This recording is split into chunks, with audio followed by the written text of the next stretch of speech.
Hi friends, welcome back to my channel. ఈరోజు వీడియోలో చాలామంది ఇష్టపడే మంచి బ్రేక్ఫాస్ట్ చూపించబోతున్నాను. అదే బియ్యపు రొట్టె.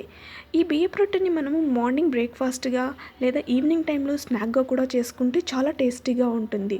సో ఇప్పుడు దీన్ని ఎలా తయారు చేయాలి, కావాల్సిన పదార్థాలు చూద్దాం. ముందుగా ఇక్కడ ఉల్లిపాయల్ని సన్నగా కట్ చేసుకొని సిద్ధం చేసుకోవాలి. తర్వాత క్యారెట్ని తురుముకొని మనము ఒక కప్పులో తీసుకోవాలి. అలాగే పచ్చిమిర్చిని కూడా సన్నగా కట్ చేసుకోవాలి. అదేవిధంగా కరివేపాకును కూడా మనము సన్నగా కట్ చేసుకొని పెట్టుకోవాలి. తర్వాత రుచికి సరిపడినంత ఉప్పు. ఇక్కడ కొత్తిమీర నేను కాస్త ఎక్కువ తీసుకున్నాను. కొత్తిమీర ఎంత ఎక్కువ వేసుకుంటే అంత మంచి టేస్ట్ వస్తుంది.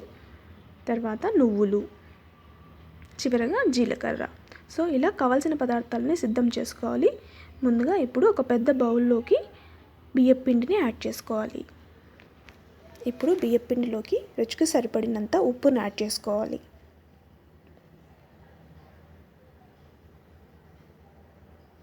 ముందుగా నువ్వులు, జీలకర్ర, పచ్చిమిర్చి,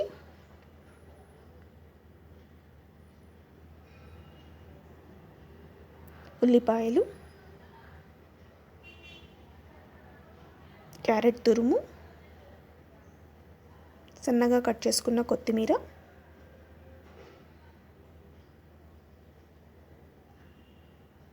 చివరగా కరివేపాకు.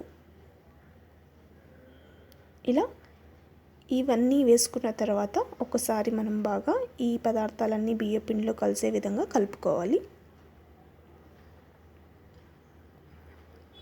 ఇలా కలుపుకున్న తర్వాత మనము ఇప్పుడు కొద్దిగా నీళ్ళని యాడ్ చేసుకుంటూ చపాతీ ముద్దలాగా కలుపుకోవాలి.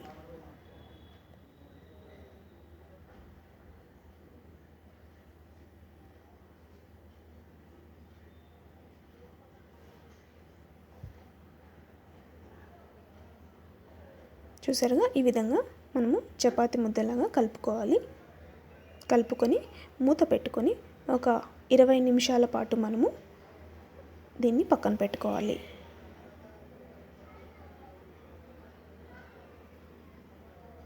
ఒక 20 నిమిషాల తర్వాత ఇప్పుడు మనము చేతికి ఆయిల్ అప్లై చేసుకొని ఈ పిండిని చిన్న సైజు ఉండలుగా తయారు చేసుకోవాలి.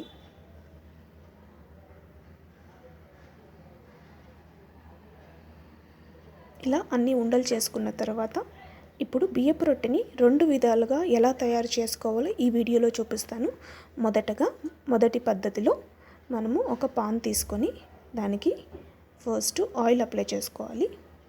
ఇలా వీడియోలో చూపిస్తున్న విధంగా కొద్దిగా ఆయిల్ వేసుకొని మొత్తం పాన్ అంతా ఇలా స్ప్రెడ్ చేసుకోవాలి.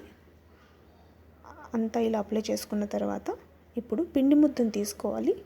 పిండి ముద్దను తీసుకొని మనము చేతికి కొద్దిగా ఆయిల్ అప్లై చేసుకొని మొత్తం అంతా పెనమంతా మనము ఇలా వీడియోలో చూపిస్తున్న విధంగా ఒత్తుకోవాలి.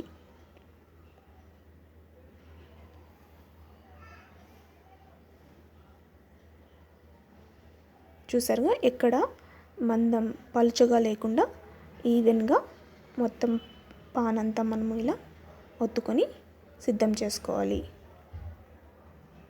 ఇలా మధ్యలో ఒక చిన్న రంధ్రం పెట్టుకుంటే అన్ని వైపులా బాగా కాలుతుంది. ఇప్పుడు స్టవ్ వెలిగించుకొని మనము ఈ పాన్ పెట్టుకోవాలి.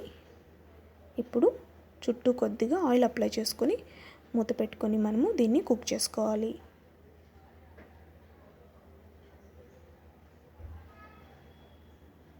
ఇలా మూత తీసి చూసి మనము 2 వైపులా ఈ రొట్టెని మనము కాల్చుకోవాలి.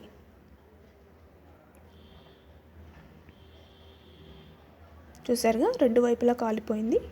ఇప్పుడు మనము దీన్ని సర్వింగ్ ప్లేట్లోకి తీసుకుంటే ఎంతో టేస్టీగా ఉండే బియ్యపు రొట్టె రెడీ అవుతుంది.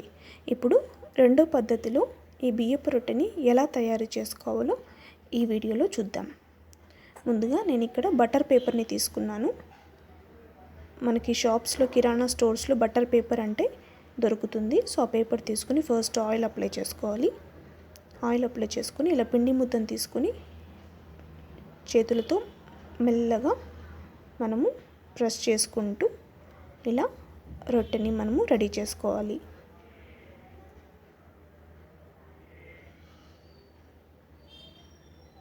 ఇలా రొట్టెని సిద్ధం చేసుకున్న తర్వాత ఈ బటర్ పేపర్ సహాయంతో రొట్టెని పెనం మీద ఇలా వేసుకొని మెల్లగా ఈ బటర్ పేపర్ని తీసేయాలి. తర్వాత కొద్దిగా ఆయిల్ అప్లై చేసుకొని మూత పెట్టుకొని మనము దీన్ని కూడా కుక్ చేసుకోవాలి. ఇప్పుడు అటువైపుకి ఒకసారి టర్న్ చేసుకొని రెండు వైపులా బాగా మనము ఈ రొట్టెని కాల్చుకోవాలి. చూసారుగా ఎంత మంచి టెక్స్చర్, టేస్ట్ ఉండే బియ్యపు రొట్టె రెడీ అవుతుంది. ఫ్రెండ్స్, ఎలా ఉంది ఈ వీడియో? నచ్చిందా? నచ్చినట్టయితే లైక్ చేసి, షేర్ చేసి, సబ్స్క్రైబ్ చేయడం మర్చిపోవద్దు. Thanks for watching.